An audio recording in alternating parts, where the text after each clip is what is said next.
in the Simple Nutrition Insights podcast. I am your host, Leonila Campos, and I'm sure you've heard of this term, cortisol detox. I actually I've heard about such things, but recently over the weekend, I was asked, right, like, have you heard about cortisol detox? Like, what are your thoughts? Do you agree? What do you recommend? So I love these questions because number one, it gives me the opportunity to research, right, like what the trends are, because as dietitians, we have to be, one, up to date with our education, right, which is part of our registration to keep our credentials, but also the trends, right, because there are some crazy trends out there. So this one specifically, right, I was asked about it, and I said, you know what? Can you tell me more? Because I didn't. It's not something that I was exposed to it, and so yeah, they mentioned, yeah, they recommend to do these things, right? Especially if you have gained weight in like your abdominal area, if you fatigue all the time, and so um, I thought, okay, if I'm getting this question, right, I'm sure a lot of people also have these questions or have been exposed to it. And so why not talk about it, right, in a professional way, to give my professional opinion and like what to do really about it. So essentially that's what the podcast is today. We're going to talk about what cortisol detox is, right? And is it really the key to reducing stress and optimizing our health, or is it just a wellness myth? So, hopefully, by the end of this episode, you'll have the tools to make informed decisions about managing stress and your health. So, let's get started. The first thing that we have to do, right, is really break it down. So, we want to talk about, okay, what is cortisol? Cortisol is a hormone produced by our adrenal glands, and it plays a huge role in how our body responds to stress. So think of how our body is built. It, think of it as a built-in alarm system, right? So if you have an alarm system at home, right, and someone breaks in, that alarm system is going to go off, right, and it's going to alert you. It's going to alert the authorities, and so everything is like almost like panic mode, right? But there are systems that are put into place to give you a response. So essentially, that's what cortisol is. It is like our own built-in alarm system. So when we are faced with a stressful situation, cortisol jumps in to help to control blood sugar levels, to regulate our metabolism, reduce inflammation, and there's many, many more functions. And so when we are stressed, right, those systems are put into place. But here's the thing. While cortisol is helpful in a short term, chronically elevated cortisol levels can lead to problems, right? Like weight gain, sleep disturbances, anxiety, can even weaken our immune system. So it does make sense that people are searching for ways to lower cortisol, right? Or detox. Although I have a problem with that word, we'll talk about it more in a little bit. But can we really do that, right? Can we really detox ourselves from cortisol? Or is there such a thing, right, as cortisol detox? That's where we're going to really dive deep into next. So we talked about just what cortisol is, right? And and like what triggers it. So I'm sure not only now, right? I'm sure you've heard the terms cleanses and detoxes or reset. But now we're seeing that concept applied to cortisol too. The idea is that by lowering cortisol, you can reverse the negative effects of stress. So, what are people really doing in these so-called cortisol detoxes? Based on what some of the research that I did, right, it usually involves a mix of dietary changes, herbal supplements, stress-reducing exercises, and sometimes even lifestyle overhauls. For example, some popular practices include using adaptogens like ashwagandha and rhodiola herbs to help balanced cortisol levels.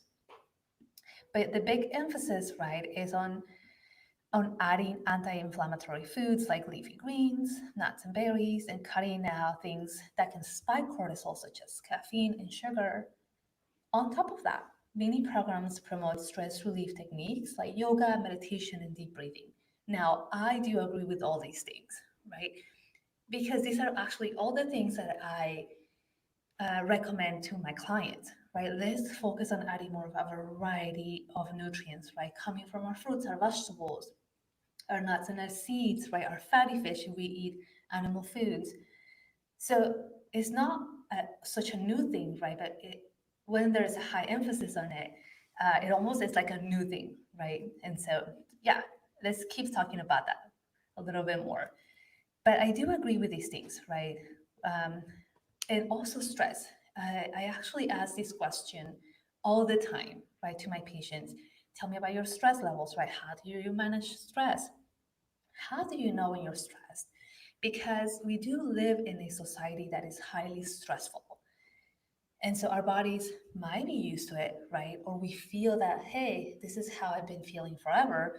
And that's the new norm for me. For someone else, it could be like, that is just a lot of stress, right? And our body, the beauty about our bodies is that they're able to adjust and adapt to things. It doesn't mean that what we're doing is healthy, right? It's just that your body's trying to adapt to what you are doing for homeostasis purposes, right? To keep those things balanced. So, as it all sounds good on the surface, but is there really scientific evidence to back it up? Are these detoxes really necessary or are just a trend?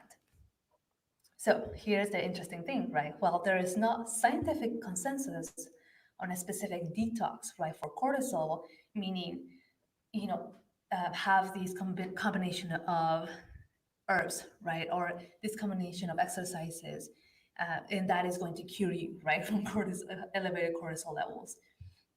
There is a consensus that living a healthy lifestyle, right, can help bring cortisol levels back to a balanced state. So one of the answers that I gave right when I was asked that question is that number one, we have to identify right the root cause of why our cortisol levels are elevated. Because if we're just adding these random things, right, and we're like, let's see what works, right? Let's hope for something, then we're not really going to find the root cause. And then we're going to continue to struggle, right? Until we really realize, oh, this is what's causing the problem, right? We're just treating the symptoms. So number one, we have to really understand, okay, I actually feel this way when I have high levels of stress, right? What are my stressors? You can even write them down. And based on that, right, you can almost create an actionable plan for yourself. Okay, I have really high levels of stress at work because of XYZ.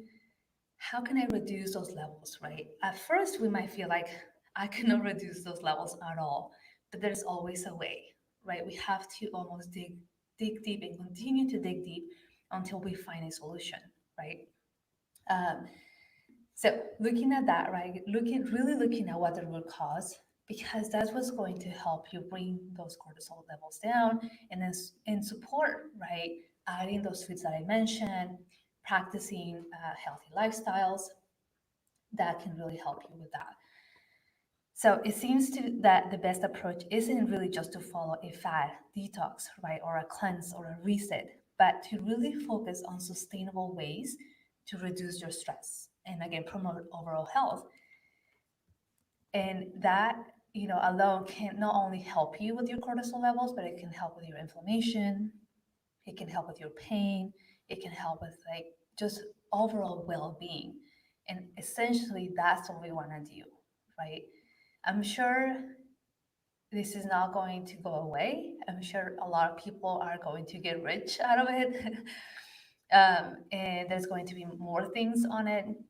But I really want to bring this knowledge to you, right? So you really understand, number one, what cortisol is and how it changes, right? Because we cannot eliminate cortisol, right? That is a hormone that is in our bodies, and we need it. But how can we manage it to a level, right, that is not high all the time? And and believe it or not, our cortisol levels are going to change throughout the day. And they're up slightly elevated during the morning because you have to wake up, right? Our bodies have to be able to. Usually, there's that increase in those hormones, right? Hormones that are going to wake us up, and then they level off, right, as we go about our days. But if we wake up like startled and like we already have these high levels of stress, which I completely understand. Mornings are chaotic, even for me at home. Like I have to be telling my kids, let's go. It's like we're gonna be late. And I can feel my cortisol levels, right, increase or those stress levels increase. But then once I drop them off, then I take a deep breath, I talk to myself and I say, okay, let's go. Let's have a good day, right? So you have to create these techniques for yourself, right? To be able to bring these levels down by yourself and on your own. It's almost, and these are things that I talk to my patients too and clients, right? Okay, let's figure out some of the reasons why we crave these sugary foods or crave this particular food, right? And we want to practice like more of these stress relief techniques, like let's take a deep breath, let's take a walk, or let's talk to a friend, something that brings us like a sensation or a sense of peace, right? But you want to do that consistently, because when you are in that stressful situation, when you feel like, oh my gosh, like I'm going to explode, it's really difficult to really have the critical thinking as to, okay, what is it that I need to do, because your body is in like an alert, right? Your alarms are going off and your body's like, okay, tell me what you want me to do. Do you want to run? Do you want to fight something? Or are we like frozen, right? We don't know what to do. So when you practice these techniques, right, on a consistent basis, not even when you're stressed, you develop this system for yourself, right? So if when you do have these higher levels of stress, your body already knows what to do. Okay, let's take a deep breath, right? You know what? I'm gonna walk away and I'm gonna take a walk, and I'm going to come back and see how my brain now sees things, right? So practicing those techniques are going to help you. Again, if it's something that you struggle for such a long time, and at the moment you feel like I have no way, no techniques, no skills, no resources to know what to do. And my stress is just so high and it's affecting me in so many ways. I think talking to a therapist can really help because they are experts in that area, right? They can give you techniques, they can give you tools on how to deal with these situations. So going that route, but here are some other practical ways to also manage your cortisol. I mentioned a little bit about nutrition, of course, right? So making those dietary changes, not a particular food, right, per se, because we know, and as dietitian, healthcare professionals, we know that not only one food is going to be like a magic change, right? We have to have a combination of these foods. So eating a balanced meals, a balanced nutrition plan that is going to be rich in whole foods, again, your anti-inflammatory foods like leafy greens, your fatty fish like salmon, nuts and seeds, right? Uh, to think of like eating the rainbow, right? Different colors of fruits and vegetables, not only because they're going to add these antioxidant components, but you are going to get other components too, right? Other nutrients that your body needs, vitamins, minerals, fiber. So you want to add a variety of those. Your nuts and your seeds for healthy fats, for magnesium, potassium, right? Selenium, which also help with stress.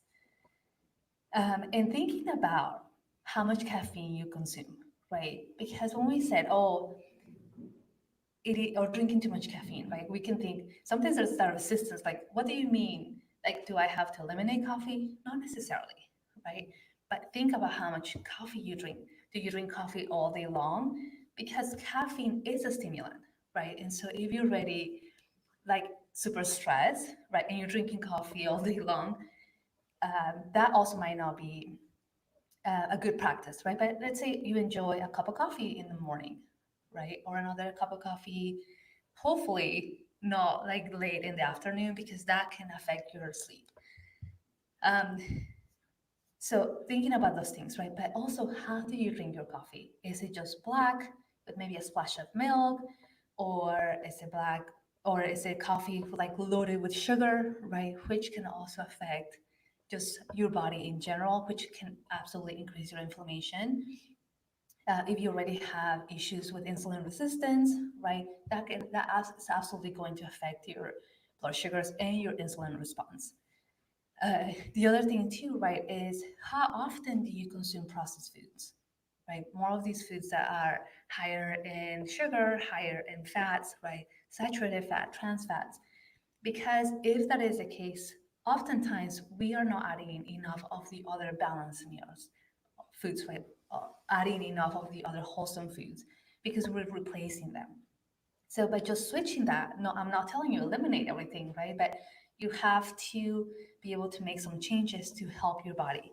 There is research that shows that consuming high processed foods, right, also increase your inflammation, which can also trigger your cortisol levels. So really think about those things.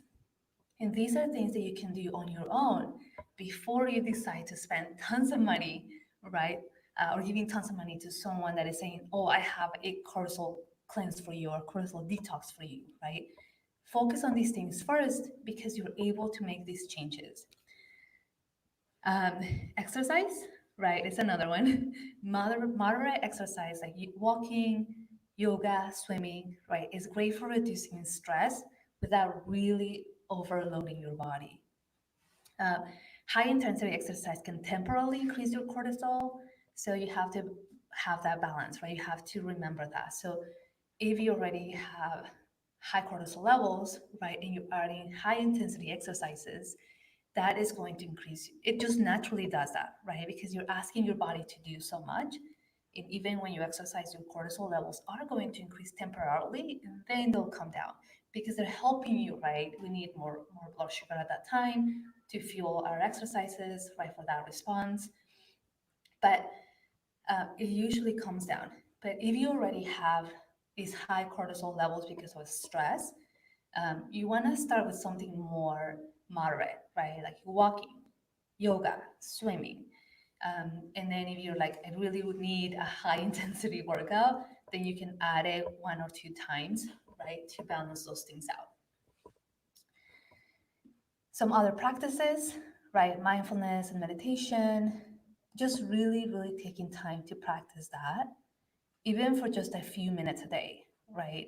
Some of the practical ways to add them that I've mentioned to my clients is even just before you start checking your email, right? Just take a few minutes to deep breathe, right? Calm yourself down to really help. Maybe talk to yourself, have some positive affirmations, like today is going to be a great day, or something along those lines that helps you.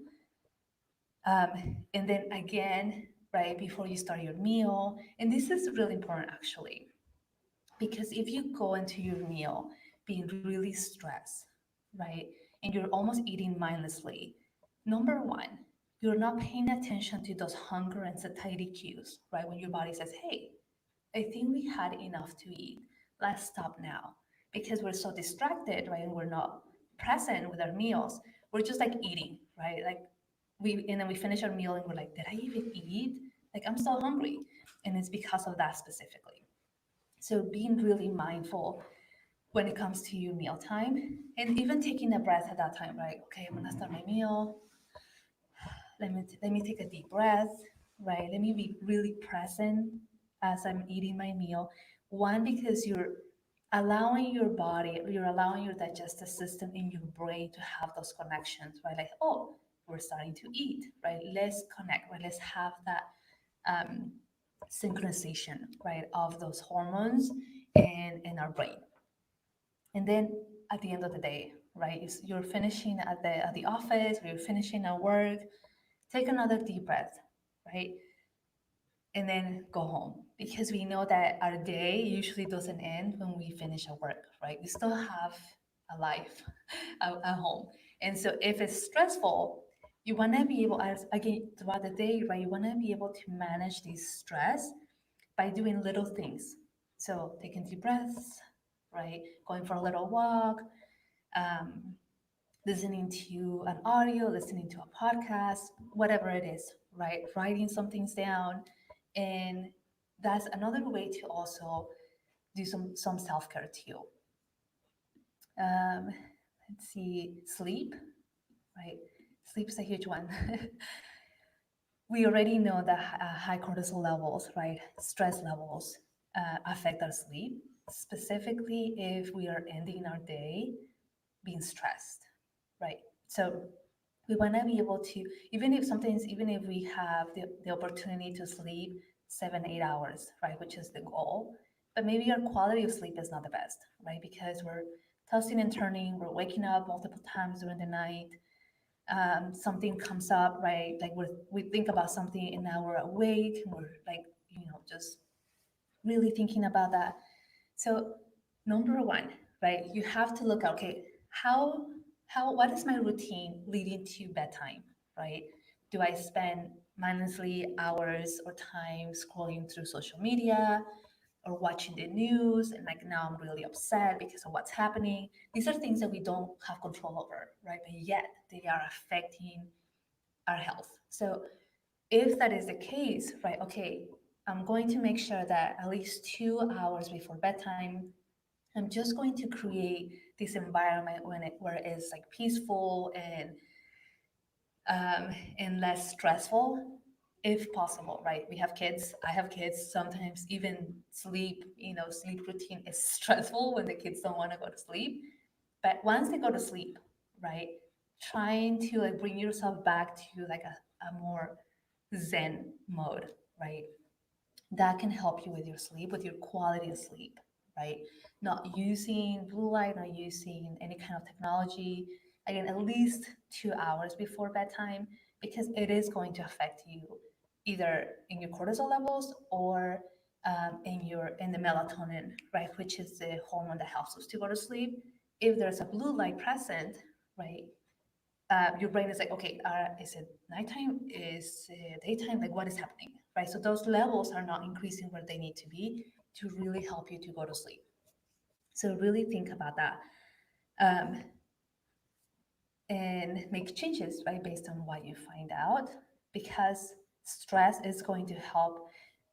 Stress is, or I'm sorry, sleep is where we balance things out, right? Hormones balance out at that time. Your body recovers and repairs and replenishes for next day. But if we don't allow our bodies to do that, right, then we just are in this vicious cycle of lack of sleep, poor quality sleep, high levels of cortisol, high levels of stress, right? And we're stressed throughout the day, and it's just all over again. And so when do we allow our bodies to really have a break, right? Never, until we like feel fatigue and just feel really horrible. So think about those things, my friend. In terms of supplements and adaptogens, that, you know, you really have to talk to either your healthcare provider, your dietitian, because you want to be able to monitor them. You want to make sure that anything that you drink or take, it doesn't interact with medications, right? Or if you have a specific health condition, that it doesn't affect that health condition. But there are some supplements that are out in the market right now, right? Like ashwagandha, rhodiola, magnesium is one of them. So magnesium, and I've done a podcast on magnesium itself, right? You can go back and listen to that podcast. But magnesium has over 300 biochemical roles in the body, right? And so if you're not consuming high magnesium foods, right, most of the time you find them in your nuts and your seeds, some of your fruits and vegetables. Um, if you're not adding enough, right, that you could have low levels, not to a deficiency level where you can really feel them, but they could still be low, right? And so if that is something that you need, talk to your doctor or talk to your dietitian, right, about adding one and what is the best one to add. And then always checking in, when you change your supplements to make sure that they're right for you. Um, let's see what else. Yeah, hopefully this is helpful, right? Again, I think you really have to understand these trends because they do such a great job at marketing. Almost like I want to learn like their marketing way of doing things because they use words that you can really resonate with, right? Like, are you fatigued? Are you seeing waking in your midsection, right? Are you foggy all the time? Do you have poor quality sleep? And so you're like, yeah, that's all me. And you fall into these fads, right? When we really need to be looking at, okay, how is my environment, right? Specifically for myself, what is it that I really need to focus on to help me with my cortisol levels, right? It's different for every single person. And so hence why you have to do the research on yourself, right? Or work with a dietitian like myself to help you look into these things, right? Okay, let's figure out how your nutrition is. Because let me tell you, when I have clients, we just don't talk about nutrition. Nutrition is something that we talk about after I ask tons of questions, right? To help me learn about you specifically. And I ask all these questions. I ask about sleep. I ask about stress. I ask about your movement, right? Your bowel movements, your nutrition, your physical activity, because I want to understand you as a whole person, no, not only as nutrition, wise. So you really have to understand that about yourself, and how can we make changes slowly, right, and throughout the day, specifically if it's about stress, specifically if it's about your cortisol levels, right? We don't need a magic pill. There's not a magic pill or herb or whatever that is going to lower or that is going to cleanse you out, right, of cortisol. Cortisol is in our system. We're going to have it all the time, unless if you have a specific condition that for some reason you don't have it, which I haven't heard of. It's going to be present, right? It's your alarm system. And so, how can we manage this alarm system, right? So it's not going off all day long, every single day. It's only going off when we really need it, right? So, think about these things, my friend. I hope this episode was helpful. I did create a quick handout for you, a quick guide, basically summarizing what I talked about, giving you some practical tips so you remember. I am going to add it in the show notes. So take a look at that. And if you enjoyed this episode, again, don't forget to subscribe, rate my podcast, share it with a friend. And yes, remember to stay strong and stay safe. And I will see you in another episode. Take care for now. Bye bye.